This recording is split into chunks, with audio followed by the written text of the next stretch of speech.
అలాగే మా సోదరుడు ఎమ్మెల్సీ గోపిమూర్తి గారికి,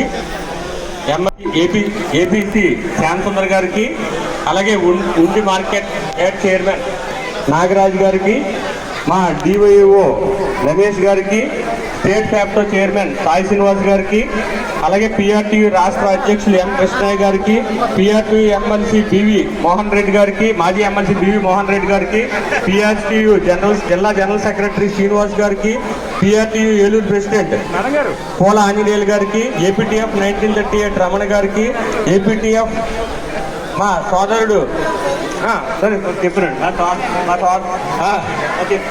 ప్రకాష్ గారికి, అందరికీ కూడా ప్రత్యేకమైన ధన్యవాదాలు ఈ సభకు ఇచ్చేసినందుకు. తర్వాత ముఖ్య సత్యనారాయణ గారు 39 సంవత్సరాల సర్వీస్ అనుభవంతో పనిచేసి ఆయన హెచ్ఎం కానీ, అలాగే పిఆర్టీయూ తరపున జిల్లా అధ్యక్షులుగా అతి సుదీర్ఘకాలం పనిచేసి ఆయన రాష్ట్ర స్థాయి నాయకుడిగా ఎదగవలసిన ఆకాంక్ష. ఆ రకంగా జిల్లా రాష్ట్ర స్థాయి నాయకత్వాలందరినీ పిఆర్టీయూ మా సత్యనారాయణ గారు కోరికను నెరవేర్చవలసిందిగా సభాముఖంగా మీ పిఆర్టీయూ రాష్ట్ర అధ్యక్షులు జిల్లా అధ్యక్షులు అలాగే ఎమ్మెల్సీలందరికీ కూడా సభాముఖంగా కోరుకుంటున్నాను మిత్రులారా. తర్వాత సత్యనారాయణ గారు అనర్గళంగా మాట్లాడగలిగే మాటలు, అలాగే వారి మాట్లాడే శైలి మా అందరికీ ఎప్పుడు కూడా ఆదర్శప్రాయం. ఆయన మంచి సబ్జెక్ట్ బేస్డ్గా మాట్లాడతారు. సబ్జెక్ట్ బేస్డ్గా మాట్లాడతా మధ్యలో కొంచెం అవసరమైన సబ్జెక్ట్ డీవియేషన్కి వెళ్ళినప్పటికీ కూడా మళ్ళీ తిరిగి చక్కగా మళ్ళీ సబ్జెక్ట్ని ట్రాక్లోకి ఎక్కించగలిగే సత్తా ఉన్న నాయకుడు అని చెప్పి నేను సభాముఖంగా తెలియజేసుకుంటున్నాను మిత్రులారా. తర్వాత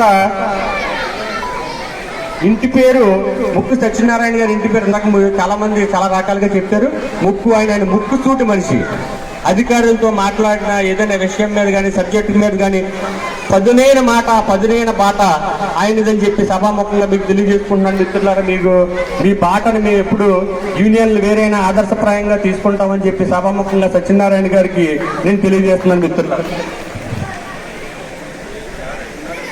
సమస్యలను చెప్పడంలో కొండ బద్దలు కొట్టినట్టు చెప్పడం అంటారు. ముక్కు సూటి మనిషి కొండ బద్దలు కొట్టినట్టు చెప్పడం.